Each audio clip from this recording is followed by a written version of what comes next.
বাবা কী করছিস? বসে না আছি। ধরো, আস্তে করে ধরো।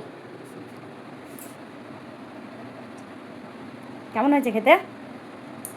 একদম দারুণ হয়েছে, লাভলি লাভলি। চলুন, যা গরম পড়েছে আজ একটু লস্যি বানাই। দেখুন কতটা সুন্দর দেখতে হয়েছে এবং খেতেও কিন্তু খুব সুন্দর হবে এভাবে বানালে। তো সবার প্রথমে আমি একটা নিয়ে নিয়েছি ছোট্ট একটা হাঁড়ি, তার মধ্যে নিয়ে নিয়েছি 500 গ্রাম টক দই। টক দইটা নেওয়া হয়ে গেছে, এর মধ্যে আমি দিয়ে দেবো একটু লবণ, স্বাদ মতো লবণ, আর দিয়ে দেবো চিনি। এখানে তো বেশি কিছু লাগে না, শুধু একটু লবণ আর চিনিটা একটু পরিমাপ করে দিলেই হবে।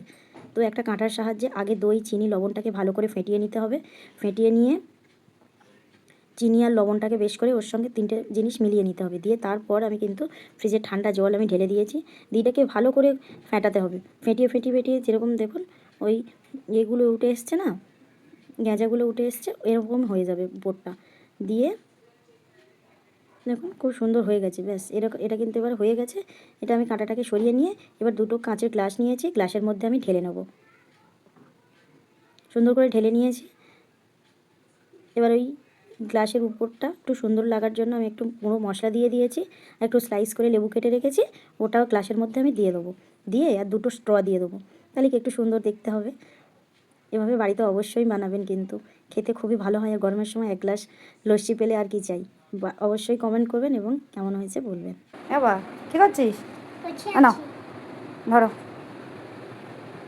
আস্তে করে ধরো। কেমন হয়েছে খেতে? একদম দারুণ হয়েছে, লাভলি লাভলি।